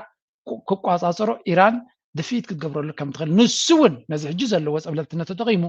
ነቲ ባቤል መንደብ ዝያዳ ክቋፀሮ ከም ዝኽእል እዩ ዝነገር ሕጂ ነዚ ነገር እዚ ከም ሕማቕ ኣይርዮና ኢና ሕቲ ጎረቤትና እዩ ዝዓበየ ክፋል ደቡብ ናይቲ ባሕሪ ሒዝዎ ዘሎ ንዓና ፊትና ዘሎ እዩ እታ ተሪፋ ዘላ ባሕሪ መን ነይርዋ ትፈልጡ ዶ ቅድሚ ዝተወሰነ ከምዚ ዋን ዓሚ ኢማራት ያው ነይራ በቶም ኤስቲሲ ዝበሃሉን ገለን ገይራ ክሳብ ሓኒሻ በፂሓ ነይራ ኢማራት ንዓና ንኤርትራውያን እቲ ዝዓበየ ስጋት እሱ ነይሩ ስለዚ እዚ ቦታ እዚ ሑቲ ተተቆፃፂርዎ መጀመርያ ዓድዩ ንዓና ዝገርመና ኣይኮነን የመናውያን እምሶም ካልኦት የመናውያን ድማ ናቲ ብዓለም ደረጃ ኣፍልጦ ዝተረኸበ መንግስቲ የመን እውን ዝበሃል እውን ኣሎ ስለዚ መኖም እዩ ክቋፃፀሮ ውሽጣዊ ፖለቲካ ናቶም እዩ ብሓፈሻ ግን እዚኦም የመናውያን እዮም ክልቲኦም የመናውያን እዮም ስለዚ ዳትስ ዋይ ካባቶም ጉዳዮም ባዕሎም ክቋፀሩ ዝኽእሉ እንድሕር ኮይኖም ፋይን ሳልሳይ ኣካል ከም በዓል ኢማራትን ገለን ለኽበጥበጥ ክብሉ ኣዋትዮም ግን ኣብቲ ከባቢ ባቤል መንደብሲ ንእሽተይ ደሴት ኣላ ኣብታ ደሴት እዚ ናይ ናቫል ቤዝ ናይ ኤር ቤዝ ነፈርቲ ናይ እስራኤል ክወርዳሉ ዝኽእል ኢማራት ሰሪሓትሎም ከም ዘላ ሪፖርት ገይረልኩም ነይራና እንጂ እኳ ካብኡ ተፀራሪጎም ስለ ዝወፁ ካብቲ ሱቋጥራ እውን ተደፊኦም ስለ ዝወፁ ክዛረበኩም ኣይክእልነ ግን ክሳብ ክንዱ ደረጃ ከይዶም ነይሮም ኢማራት ንእስራኤል ኣብቲ ስትራቴጂክ ቦታ ኤር ቤዝ ሰሪሖምሎም ነይሮም እዚ ካብ ወሪዶም መጥቃዕቲ ክገብርሉ ዝኽእሉ ከምኡ ናብ ሶማሊላንድ እዚ ጉዳይ እዚ በዚ ሕጂ ተፈጢሩ ዘሎ ኩነታት ክንምንታይ ምቅያራት ገጥሞ ከም ዘሎ ኢማራት ድማ ኣይኮነን ኣብዚ ኣብቲ ጉዳይ ሱዳን እውን ከቢድ ዝኾነ ብድሆ ገጢሞም ከም ዘለና ንርኢ ዘለና ስለዚ ንሕና ከም ኤርትራውያን ነዚ ኩነታት እዚ ብቀረባ ክንከታተሎ ጽቡቕ ኣፍልጦ ክንህልወና ምስትውዓል ክንውስኸሉ ዘለና ጉዳይ እዩ because this thing really matters to us ንዓና ብቐጥታ ክትንክፈና ዝኽእል ጉዳይ እዚ ብልጽግና ክሓውሱ ንስምዕዎ Peace and security to national development, Ethiopia is highlighting the strategic importance of the Abat River and Red Sea. Ethiopia's future is inseparable from the Abat River and the Red Sea, with both serving as strategic pillars for national development and regional connectivity, Minister of Water and Energy Habtamu Itefa said. Speaking to ENA, the minister described the Abat River, Blue Nile, and the Red Sea as two water bodies that have shaped Ethiopia's history, influenced regional power dynamics, and continue to define the country's economic and strategic trajectory. The issue of these waters should not be viewed simply in terms of whether water exists or not. ቀይ ባህሪ ሲ ንኣና እውን ዝምልከተና ኣርእስቲ እዩ ልክዕ ከምቲ ናይ ገርድ ቀይ ባህሪ እውን ዝምልከተና ኣርእስቲ እዩ ዝብሉ ዘለዉ ድማ ትሪእዎም ዘለኹም እንዳብልጽግና እዩ ሰፊሕ ዝኾነ ፕሮፓጋንዳ እዩ ዘሎ ብጉዳይ ናይ ቀይ ባህሪ ባሕርና ዝሰደድዎ እውን ደይቶም ሕጂ ኣንጻርና ዘለዉ እዮም ድብሉ በር ታሪክ ያላት ሀገር ብትሆንም በታሪክ አጋጣሚዎች በተለይም በ1983 በሀገሪቱ በተካሄደው የመንግስት ለውጥና የሽግግር ወቅት ጋር ተያይዞ ለሀገር ማሰብ በተሳናቸው የውስጥ ባንዳዎች ኢትዮጵያን ሙሉ በሙሉ ወደብ አልባ ሀገር ለመሆን ተገደደች። በወቅቱ የነበረው የሽግግር ወቅት ሁኔታ ሲታይ የኤርትራን የመገንጠል ጉዳይ የፖለቲካ ከም ትሪእዎ ዘለዎም ኣገን ህወሓት ንምስይጣን ብኩሉ ደረጃ ኣብ ዝኸድሉ ዘለዉ ኢትዮጵያ ኣብ ደገ ባሕሪ ዝነበረ ኣብ ደገ ባሕሪ ከም ትስእን ዝገበራ ድማ መርሕነት ናይ ህወሓት እዩ ብዝብል ሰፊሕ ዝኾነ ፕሮፓጋንዳ ኣብ ሃገራዊ ቴሌቭዥን ናቶም ይገብርሉ ካልእ ኢትዮጵያ ብዙሕ ገንዘብ ኢና ንባሕሪ ንኸፍል ዘለና ክንደይ ቢልዮን ኣብ ደገ ባሕሪ ስለ ዘይብልና ኢና ንኸፍል ዘለና ዝብል ስነ መጎት እውን ነፍሱ ዝኸኣለ ፕሮፓጋንዳ አንጻርና እዩ እዚ ኩሉ እዚ ሕቶታት እዚ ናይ ልውላውነት ሕቶ እዩ ንልውላውነት ናይ ሃገር ዝደፍር እዩ $2 ቢሊዮን ለወደብ ኪራይ ብቻ ታወጣለች። በየቀኑ $5 ሚሊዮን በላይ የውጭ ምንዛሪ ከአንድ ጠባብ ብዙሕ ገንዘብ ብሕቶ ናይ ባሕሪ የውፁ ከም ዘለዎ እዮም ዘረቡ በመምራት በሀገራችን ለዘመናት አቧራ ለብሶ የኖረውን የባህር በር ዶሴ በይፋ እንዲገለጥና እንዲመረመር ተደርጓል። ኢትዮጵያ የባህር በር ጥያቄዋን ከስጋት ፈጣሪነት አውጥታ ወደ ቀጠናዊ የጋራ ብልጽግናና የደህንነት ዋስትና የለወጠችበት አዲስ ምዕራፍ ላይ ትገኛለች። ይህ የ130 ሚሊዮን ህዝብ የትንፋሽ መስመር የመክፈት ሀገራዊ ንቅናቄ ኢትዮጵያን ከውጭ ጥገኝነት ወደ ሙሉ ስትራቴጂካዊ ነፃነት እያሸጋገራት መሆኑን በተግባር እያየን ነው። ታሪክ ይመሰክራል። ከም ትሪእዎ ዘለኹም ሕቶናቶም ሕቶ ናይ ተጠቃምነት ዘይኮነ ዋንነት እዩ ኣብ ደገ ባሕሪ ክንውንነሉ ንኽእል ሙሉእ ናፅነትና ክነረጋግፀሉ ንኽእል መንገዲ ኢና ኣበጊስና ዘለና ይብሉ ኣለዉ እዚ ማለት ድማ ነዚኦም በዓል እራይ ምራይ ዝብልዎ ዘሎ ኣብ ግምት ኢኻ ብፍላይ ኣብ ዘሎ ሓደ ኣነስ እንታይ ዓይነት ሰብ እዩ ምርዳእ የብኒ ዘሎ ነካዮ ድላይና ባሕናን ሸይ ነካዮ ድላይና እዚኣ ተስራሕ ካልእ ሳሒብና ነዚ አንታ ትግብር ኣለካ መጀመርታ ብግዜኻ ትፅዋ ብገንዘብካ ብድሕሪ ብሂወት ሕጂ ዘን ክልተ ገና ነና ተሳሴት ትመፅእ ኣላ እዚኣ መልእኽቲ ብፅሓልኩም ዘለኹ ባሕናን ሸይ ነካዮ ድላይና እዚኣ ተስራሕ ካልእ ሳሒብና ባሕርና ሲ እንተደሊና ንሸጦ ተደሊና ነካርዮ ይብላ ኣሎ ኣበይ ኮይኑ ከም ዝብል ዘሎ ኣብ ባሕር ናይ ኤርትራ ብሓይሊ ክወስዶ ይደሊ ኣለኹ ተደየለ ድማ ብዲስካውንት ጌርኩም ሽጡለይ ወይ ከዓ ቀይሩለይ ንዝብል ዘሎ መራሒ ኣብ ናቱ ድርኩኺትን ኣብ ናቱ ማዕድን ቤላ ሰጊዱ ሰጋጊዱ ከብድመልዩ ከም ትሪእዎ ዘለኹም ብፍላይ ከምዚኦም ዓይነት ሰባት ክዛረቡ ከለዉ ከብዶም ሕማሞም መን ኮይኑ ይረኣየኩም እዚ ጌታቸው ረዳ ዶ ኮይኑ ይረኣየኩም ኣለ ሓቂ ጌታቸው ረዳ ኣብ ትግራይ ዝመፅእ ዝነበረ ገንዘብ በሊዑን ሰትዩን ሰኺሩን ምኻል ስለ ዝኣበዩ ናብ ብልፅግና ኸይዱ ክበልዕን ክሰትን ክብል ነታ ዓዲ ሕሊፊ ይብዎ ኣሎ ናይ ፎቶኮፕ ናይ ረዳ ድመስል ድማ ኣብዚ ከም ትሪእዎ ዘለኹም ንሃልኩም ተደሊና ንሸጣ ተደሊና ነካርያ ይብላ ኣሎ ግርም እባናትካስ መን ኢኻ ስኻ ተካርዮን ትሸጦን መን እቲ ኦቶሪቲ ከምኡ ክትገብር ሂብካ ባሕርካስ ንኢትዮጵያ ሲ ከፊልኩም ኣይትጠቀሙ ኢሉ ዝኸልከሎም ሓይሊ ኣበይ ኣሎ ኣበይ ኣሎ ሰነድ ከም ዝብል ክንከፍል እሞ ዲስካውንት ግበሩና ዋጋ ግበሩና ከፊልና ክንጥቀም ኢሎም ሲ መንግስቲ ኤርትራ ኣይሂበኩም እየ ዝበሎም ሲ ኣበይ ኣሎ ፋይል ኣክንዲ 10 ግዜ ኣብ ቴሌቭዥን ኣብ ደገ ባሕር እናበሉ ዝዛረቡ ሕቶናቶም ብሕጋዊ መንገዲ ዘይቅርቡ ዘይበርሃሎም ሕጋዊ ሰነድ ተለዎም ኣብ ቤት ፍርዲ ይቐርቡ እሱ እንተዘየለ ድማ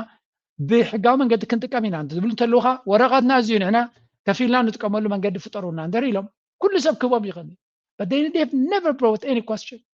ዝብልዎ ዘለዉ ንሕና መንጢልና ክንወስዶ ንኽእል ባሕሪ ኢና እንደለና እምበር ንኸፍለሉ أوي كانت تسأل إيران تقوملين دليل لنا نقول بعالزي ድማ ከም ትሪእዎም ዘለኹም ናይ ሶምን ኣዝናዎም ተጠቂሞም እሱ ጥራይ ኮነቲ ሓደ እውን ኣሎ ምሱ ለንቀነ ትገብርዎ ዘለዉ ኣነዚ ኣብዚኣ መረይቦም እዚ ኣነስ ከመይ ገይሮም እዮም ለንቀነ ምስ ብልፅግና ገለ ተዋሂዶም ደሎ ይብል ኣለኹ ለካስ እዚ 80,000 ዝኸፍልዎ ዝነበሩ ሎቢይስት ንሱ እዩ ንኣብን ገለ መለን ኮኔክት ገይርዎም ኣብ ኣሜሪካ ሎቢ ክገብረሎም ኢሎም ዝሓሰብዎ تكيتكم عليهم كيرو أنا نبي أبي يتكم دريبكم كرخبكم خليلهم يدوم أركبهم نالك بكا جنزب كفيلهم أبي ديسابا نحن تكلت سلسلة مالت شيء أبي لهم مالتي that's it أبي واشنطن مسكلت سبا السلام أبي لهم تقول داي تام عرفت ودا الله من البعض إذا حجت رواز لهم ذات جبر زلا فيلمي I'm telling you this ذات جبر زلا فيلمي توسعي ميت شحنة كواز أمه نتمت زلا عمد باجتهم نمشفن تجبر زلا فيلمي ሎቢይስት ኢታ መንጎም ዘሎ እዚ ሎቢይስት እዚ ታ ዓመት እዚ ሕጂ ትውዳእ ስለ ዘላ ታ ባጀት ነታ ትመፅእ ዘላ ዓመት he needs another 100k or whatever ባጀት ስለ ዘድልዮ they have to show something እንታይ ጌርኩም ዝብል ሕቶ ስለ ዝመፅእ ዝነበረ እዚኣ ጌርና ኢና ብዝብል ትገርሁ ልቡ ድማ የኣይ ሃገር ዝቕየር ዘሎ ፖለቲካ ድንጠቕ ዘሎ ክመስሎም እዩ ተወሳኺ 100,000 ሂቦም ክብዎም ሚስተር ፃዕዳ ድማ ከም ትሪእዎ ዘለኹም نعمتا أبجل وان أبن تصنيه مالتي ويون أبجله ولا بجبته وسيدو يجله سلام كبهلوميو سألي ولا بكينيا وسيدو مس كينيا كوهادومي يجله قبر لوميو and then تفيلم متغزل مالتي وتم تواسعت دما يربحوا أبي أحمد والمسوزلو قلولاو قالوا كون دخون إيرترايان يستعوا لي خونيلو ين يرملو إيرترايان بقمت علي خود خمسلو بس يكون تاتزي in fact دم بتقامد بحال زنبرن تنيرو غينو كبيت زخونه قبر ملتي زبز ولا بزقو دايزي አይተው ሓጠሉን ኣሎ ሓቂ ድማ ዋና መሬትን ዋና ርስን ነዚ ነገር እዚ ስቂሉ ክርዮ ኣይዋሓጠሉን እዩ አክት ኦፍ ወርድ በሃል ነገር ከሎ አክት ኦፍ ወርድ ሕጂ ሓደ ገሊኡ ነገራት ናይ ግድን ኣይኮንክ ብብረት ጌርክ ትስሕብ ይወቃታ እዝናተይ ባሬ እንቱ ድበሃል ናይ ኦሮሞ ኢልኪ ክብሎ ዝቐኒ ባሕሪ ነጋሽ ናትና ታሪክ ክምንጥለክ ቋንቋ ክምንጥለክ ገለ ንዓኽስ የለኽ ንስኽኽ ትሉ ኣፍልጦ ሂበክኒ ገለ መለ ምባል እዚታት አክት ኦፍ ወርድ እዚታት ጠጠው እዮም ከብልዎ ዘለዎ ተረዲኽኒ የውዲታ እዚታት ጠጠው ብልዎ ንስኺ ከዓኒ ሽዑ ለጅትመት ተቃዋሚት ትኾኒ ለጅትመት ናትኪ ሕቶ እንታይ እቲ ዘሎ ዝጭቁነና ደሎ መንግስቲ ንኩሉ ሰብ ሰላም ዘይህብ ዕግርግር ዝገብር ለጅትመት ንህዝቢ ክእሚንክ ባዕልኽ ብዘለክ ሪሶርስ ካብ ዝረኸብኪ ረኺብካ ሓገዝካ ተኣልዮ ዶ ሰላም ይመፅእ ሰላም ምስ መፅእ ከዓ ንስኺ ምስ ጎረባብትኺ በቲ ሰላም ዝህብ ዘላቕ ዝኾነ መንገዲ እቲ ንሶም ዝህብዎም ዝደልይዎ ኦፍኮርስ ተኸባቢርክ ማለት እዩ ኣብ ናይ ኢኳል ፉቲንግ ሃገር ምስ ሃገር ዘሎ ዓይነት ሪሌሽንሽፕ ጌርኪ ትሽር ትገብሪ ማለት እዩ ትዝዛረብዎ ዘለዎ እንታይ ዝኾና ምዃንን ክገልፅ ኣይክልኒ ምክንያቱ ብዙሕ ዛዕባን ዝፈልጦ ስለዘይብለይ ሓንቲ ነገር ግን ክርዳእና ዘለዎ ኣብ ኤርትራ ዝኾነ ይኹን መንግስቲ ፖለቲካ መደብ ሓሳብ ዘለዎም ሓንቲ ኣብ ኩንነት ተመርኪሶም ክሓስብዋ ዘለዎም ቀርኒ ኣፍሪካ ናይ ሓይሊ ቦታ እዩ there's no such a thing ከምዚ ዶ ብሕጊ ዶ ብሰላም ዶ ገለ ኖ you must have a military power ወታደራዊ ሓይሊ ክህልወካ ክኽእል ኣለዎ ፖለቲካዊ ምንባርካ ከተረጋግፅ ተኮይንካ ናይ ፖለቲካ ምንባርካ ከም ሃገር ክትቅፅል ተኮይንካ ኣብ ቀርኒ ኣፍሪካ you must have strong military power ተጋሩ እዚ ኩሉ ወሪድዎም ዘሎ the fact that ትኩንነት ንሳቶም ተጠው ክብልሉ ክኢሎም ዘለዉ ስቲል ወታደራዊ ኣቃውማ ስለ ዘለዎም እዩ ወታደራዊ ሓይሊ እንተዘይነብሮም ነይሩ ህወሓት ዝበሃል ወላ ትግራይ ናብ ፊልሚ ቀደም ተጠቕሊላ ተጓሒፋ መሃለወት ግን ወታደራዊ ዓቕሚ ክህልወካ ኣለዎ ስለዚ እዚ ደመ ተቃወመ ናይ ኤርትራ ሓደ the biggest problem ናቱ እንታይ እዩ they really don't have any military muscle you don't have military muscle and the worst of all እቲ ዝገደደኸ ነቲ ኣብ ኤርትራ ዘሎ ወታሃደር ከኽብርዎ እውን ኣይትሪኦም ኒኻ that's why irrelevant እዮም forever irrelevant እዮም ጥቕሚ የብሎምን ቁም ነገር ከምፂ ይኮነ ስለምንታይ ቀርኒ ኣፍሪካ ልክዕ ከምቲ ቀርኒ እዩ ተዋጋኢ ዞባ እዩ ኢልካ ከምዚ ኣብ ኣሜሪካ ፓስተ እናበላዕካ ወይ ኬክ እናበላዕካ ኣብ ፖለቲካዊ ዲስካሽንስ ኮንቨርሴሽንስ ናን ቫዮለንት ብላብላ ቡልሽት who's gonna give you this chance ቀርኒ ኣፍሪካ ብረት ሒዝካ ሓያል ተኮይንካ ጥራይኻ ኣብ ፖለቲካ ዲስካሽንስ ክህልወካ ወይ እውን ኣብቲ ጣውላውን ክትህሉ ትኽእል ስለዚ if these people had ever ነቲ ቀርኒ ኣፍሪካ ክርድእዎ እንደዝፍትኑን ፖለቲካዊ ሕልሚ እንተዘለዎ ኩንነት ማለት እዩ ኣብ ፋንታዚ ዘይኮነ ኣብ ኩንነት ተመርኮስ እንተዘለዎ መጀመርያ ሰራዊት ናይ ኤርትራ እዮም ከኽብሩ ነይሩ ሰራዊት ናይ ኤርትራ ተኽብር ናቱ ፅቡቕ እናተመናኻ ፖለቲካ ክንቅይር ንኽእል ኢና ፖለቲካ ከነስተኻኽል ኢና ከምዚ ክንገብር ኢና ግን ነቲ ሚሊታር ናትና you have to promise to them These people never understand that. ንምሊተር ናትና ደሞዞም ውሕዱ ተኮይኑ 5,000 ናቕፋይ ክገብረልኩም ደሞዝ ኢልካ you have to promise. You have to sell a vision. ንስኻ ሚዘር ጥራይ ኢኻ ትሸጠላ ሽግር ናይ ኤርትራ ከምዚ ኮይሉ ተዓዲ ከምዚ ጎዲልዎ so ተስፋ ዘቑርፅ እምበር መን ይቃለሰልካ ኣብዚ ናይ ብሓቂ እዚኣቶም ሪያሊስቲክሊ ኣብ ኩነነ ተመርኪሶም ኣብ ኤርትራ ፖለቲካ ዝሓስቡ ነይሮም እንተዝኾኑ ነቲ ብዘይ ደሞዝ ዝምክት ዘሎ ሰራዊት ከኽብርዎ ይግባእ ሃገር ሳለው እዩ ጠጠው ኢላ ዘላ ሳላቲ ሰራዊት ጠጠው ኢላ ዘላ እምበር በላዓይ እሶም ከለዎ ከማን ክበልዓ ዝደሊ ዘሎ ዘባህቑ ዘሎ ንሪኢ ኣለና ሙሉእ ለይቲ ሙሉእ ቀትሪ ዘንባህቑ ፀላእቲ እዮም ዘለውና ስለዚ ሰራዊትካ ዘየኽበርካ ህዝብካ ዘየኽበርካ ሓድነትካ ዘየሓልኻ መንከን ሓፁር ልደርበ ትብል ነይራ ሓንቲ ደራፊት ኪኖ ሓፁር ተጓሒፍካ ኣለኻ if you really ሕጂ ንኣብነት ደንበ ተቃውሞ ዝበሃል ቁሩብ ተስፋ እንድሕሪ ርእሶም ዝሰርሕ ኮይኑ they have to pivot እቲ ሓደ ማልዩ ቀይሩ ምስ ዓቢ ተሰሊፉ ስለ ዘሎ እቲ ዝተጓሕፈ ተጓሒፉ እዩ እቲ ዝተረፈ ግን እታ ልኡላውነት ባህል ዘረባ ንልኡላውነት ናይ ኤርትራ ምዝራብ ማለት ንሻዕብያ ምድጋፍ ዝመስሎ ብዙ እዩ ነይሩ ብዙ ባንዴራ ናይ ኤርትራ ምኽባር ማለት ንሻዕብያ ምድጋፍ ዝመስሎ ሰራዊት ናይ ኤርትራ ምድጋፍ ማለት ንሻዕብያ ምድጋፍ ሕሉፍ ሓሊፍዎ ህውተታ ናይቲ ተቃውሞ ዝበሃል ሕሉፍ ሓሊፍዎ ሓድነት ህዝቢ ኤርትራ እንድሕር ኢልካ ንሻዕብያ ትሰብኽ ዘለካ ኮይኑ ዝስምዖ ኣሎ እዚ እንታይ ዘርእየካ እቲ ኣገዳሲ ነቲ ሃገር ክቐፅል ዝኽእል መንግስቲ ናይ ኤርትራ ስለ ዝጠቕሶ ናቱ ዋንነት ወይ ናቱ ብራንድ ገይሮም እዮም ትወስድዎ ሓደ ህዝቢ ሓድነት ዘለዎ ፍቅሪ ዘለዎ ክብል ከሎ እቲ መንግስቲ ንፖለቲካ ዳሉ ዝጥቀመሉ ዘሎ ሰባት እንታይ ክትብል ኢኻ መቃቂልካ ግዛእያ ናይ ብሪቲሽ ኢምፓየር ዝነበረ ጓሓፍ ናይ ሃይለ ስላሴ ዝነበረ ዲኻ ትጥቀም ስለዚ these people need to wake up ካብቲ ዘለካ ፋንታዚ 30 ዓመት ኣነሲ ትማለ ምስ ሓደ ሰብሲ ንማጎት ነርና ኣብዚ ረኺበዮ ገለ he was challenging me እንታይ ኢለዮ ተቃውሞ 30 ዓመት ወይ ክንደይ ዓመት ኣብ ደገ ተቃውሞ እናተባህለ ፀኒሑ ኣሎ ናኸይ መፀና ነይሩ ይቕፅል ኣሎ seriously ኣብ ኤርትራ ፕላን ተዝህልዎ ነይሩ ባይቶም ኣለዎ ንኣብነት ኣብ ተቃውሞ ዘሎ ሰብ እንታይ ዝብል እንታይ ኢሉ ዝፍክር ሕጊ ንደሊ ቋም ንደሊ ባይቶ ንደሊ ገለ ንደሊ ጉድ ፈቲንካዮ ዶ ቋም ኣለካ ዶ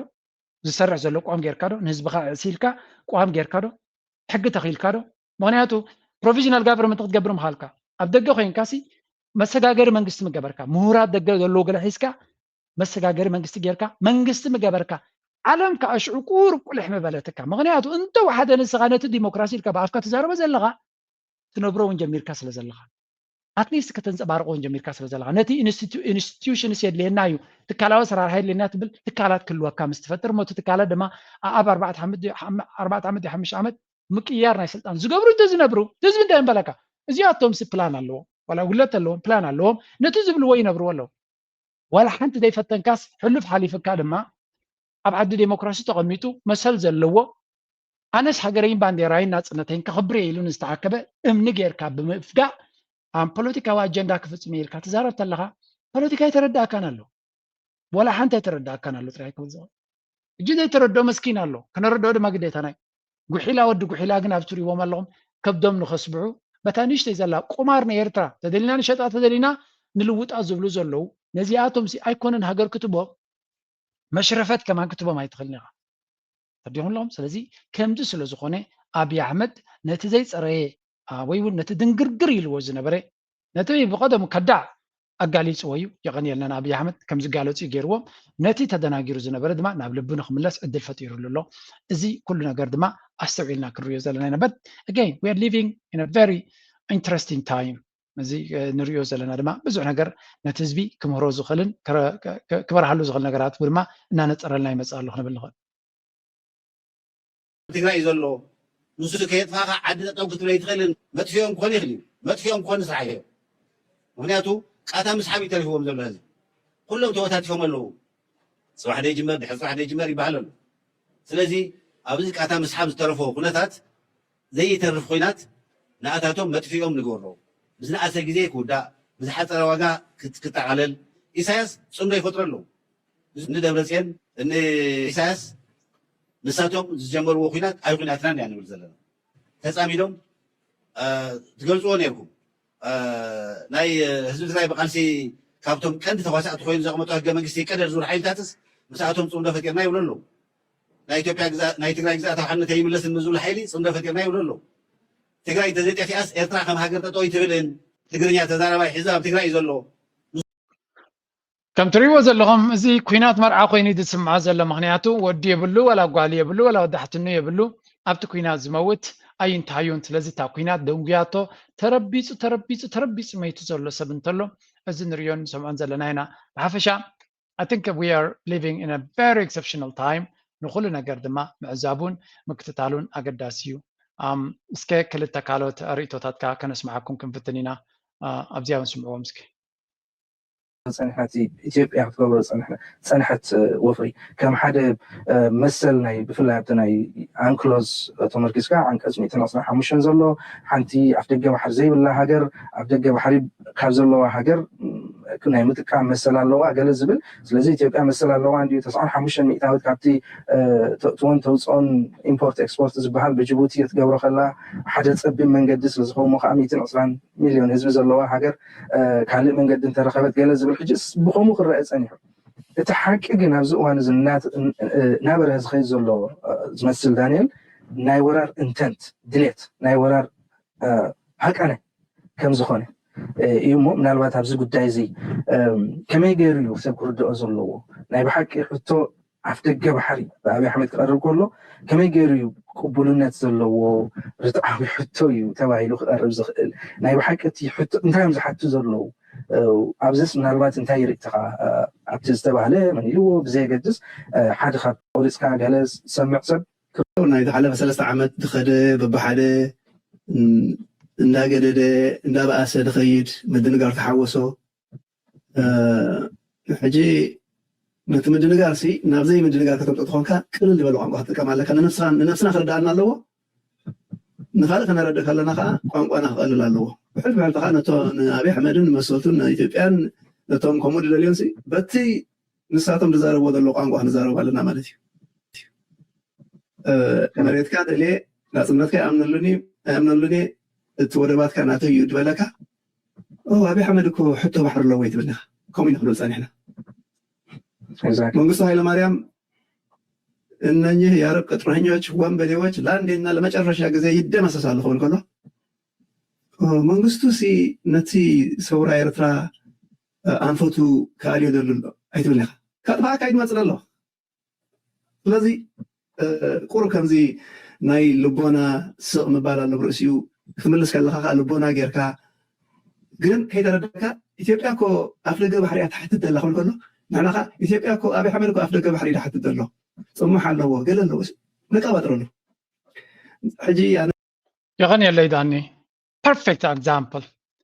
نتيجة نقرأ كازلو صعدا نصعدا جماعة إلوخ نقرأ كاز دل حبرة سبسلو زلو زقات منا زلو أجميو أبزون كاليت opinion كريكم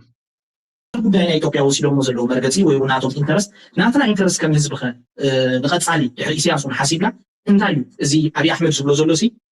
ክንቅበሎ ድዩ ዘለና ዋላ ክንኩንኖ ድዩ ዘለና ከመይ ዓይነት መርገፂ ኢና ክንወስድ ዝግባአና مقبال كنا عيكونا مخنا كنا عيكونا ما أكلای منجد مفتاري تقول عبها نخمة تزغ الحدقة كنس انتهونك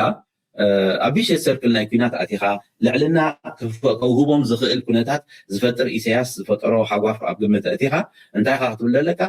واننا تمبال معلم لك وحقوا بلايكونا بغننا تمبال نابكال بيش السيركل نايكينات كو تزغ النجري ناوزو تصحكم زلو إسياس تخطلو استراتيجي انتخينو نحنا قلنا تناتو استراتيجي دقفتي كونا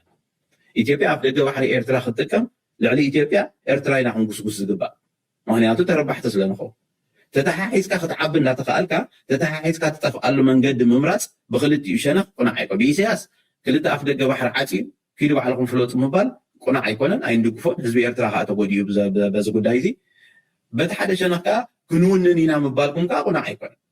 مهنياتو كل خوكم مخوين انتقينو نخال تماسا لقينات زعدم نقرات خمالت أبزح كفالات عالم مالتي سلازي كل انت اللي عندو لوكت زخوانا حقات ككيدا بحيلي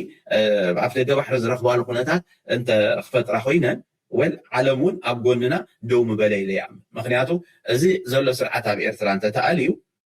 اتدليتنا إثيوبيا تحتوان النت مهنياتو كالو واغاز تخفلون ناي حزبي إرترا توكلت سياب زموسلو ناي ونشف هم حضرت زخونو لمواقلو كوحليفناينا أما حبراو قصاب ببوليتيكانا تحت حليفهم ببوليتيكانا للزايم تسريقهم ملحاسهم أتريم زرباخي إيلهم حجي زودو سقاب زموسلهم كساد زنو في حق نديريم حلف حلفهم نمنقست خمس قبر زبل تأزاز كم محلالفو دنع زبلو نج بررات كوخ جنازي لسانيهم بوليتيكانا أفريقيا مورا برجيجا مهيمان كتساسع تشاس قابز مسل سلواتي بأفنان نورا زي اللو مهيم النت أبانا أخذ الجم منيفكي دبا لومي زنبدبد سلخ اللون نايبلون كل لقمات مشرفتات من تللو جزيبت إحنا لنا كم أبنت موزي أفعو تزرعيو إزعجي كابتون فتسمو أخلوم زحرهم سلام تبلك قال نزي فتسم سرحة صلولاته ودسب بيوتو خقاصلن كله ريخوكم زيت فولتون تخونكم رايو ابغوص زولو زغرحنا حسادا رايو سلام ناغاننت باري مو انه يلبلب انا دما تقندز خلا سرح مقلاو اغاننتي زخونه تግራዋይ كحتا زغبوت تراحتو زي انتاي كوينا ازا محبر سكافينجرات ابرايا عدغرات مقلن نات شراشرت انتاي كوينا شنخ اخصم تግራይ دو يكونن شري عدوا تنبين عبي عدي تግራይ دو يكونن سلازي اتملس قليل اما اكل تغارو اكل نايتن تغارو مجم مع حزب الاستراتيجي عشل بشاشا مخانم تግራዋይ كفلطوم يغبون زيوم انت زي على ليوم دما نحنا ننغروم مالتي ازي لفنتي وي صمدو يبال صمدو سلطنات سبات كمي فتفت يبلا بحفشا ذا بوليتيكا تصمدو تقدم عمدات زغبر غيرنا منغلصو تقدم كلمه عمت كجمر كله زبال زنبريو ابزنا يلو مدرجا تبصيو تكونتات كينو ترى ركبنا حزبي حليفو ابزوانزي صمدو طيت كيتكوسه دارغا ببوليتيكاوي شركنت راينا ابي احمد عبد الركوي تكاتو قريب له منال بعد كابتوم ابزريو زلو حده ابزا صمدو توتيف غينرن ابي احمد طيت كيتكوسه بسنبات عتقيل خيل كمان سكفتات علنايو انت تغاطيمي نصدنينا بحفشا ግን نريو زلنا ناي بحكي زقر من زدم من كنتاتيو هنا لما نتي زلو نارانا بزح لبونا زدليو غزيه سلازلنا بكل منقدي بكل زكالنا قداميتنا موداتان زي قر صمدو دغلودو توساقي حدنت زبيرترا تقصر حديا حدنت زبيرترا قصر حدنا حلينا اندحر خيدنا كالو كله نخلو كنسجر كتخلنا ياسا حدنا زلو وسبي مبزحت غزيه نزمصو بدوتات نخسجر زو حد صقمي زلو حدنا انت زي بالكادما ولا تزبلت ادلات تفطير الكون هذا قد كون وين كتسمر سلازي تخل بسنك عب منكو حاز فطر حغافات صلاتي كبلصول كان كصاتول كان غليم سلازي نسخي انا اتا قند خنغبران خلابيدنا زلا حدنتنا حزب ኤርትራ نمحلاون نمخصقاسن اسات عداميتي ኤርትራ ተገድሰካ ተኮይና بزعባ መጻ ኤርትራ ተጨናቅ ተኮይንካ وركون حدنت اب حدنت سرح تخاله قبل لين توسيخها غرميو حدنت ግን አይተፍረስ ንስኻ ነቲ መስመርና حدنت ከም ዝሕይል ግበር እሳ ጋራንቲ امنكو حتنا نزلو صقم تبتيخنا شجرنا بو منصر كبتخ اتوم نعنا اب غزي زخون يكون حغافاتنا شجر كفطرنا زدلي دما نتحدنتنا نتاغمنا حدنت يكون كواز دليو አይተፍቅዱሎም ናይሎ ማርስቲ ኣብዚ ኩድ ክፍትኔ استغاله منقدي لايك ناغبركم سبورت ناغبركم كابز حدش استوديونا كاب كامبالا زمتو زله مدبنا يو متبعناتكم ما كنسمعنا ثانك يو فيري ماتش عرب ربي سلازي لك ابريم زعبي كل خين الله بعدو كل خين الله نعدو عايش زت حياه عرب ربي عود زت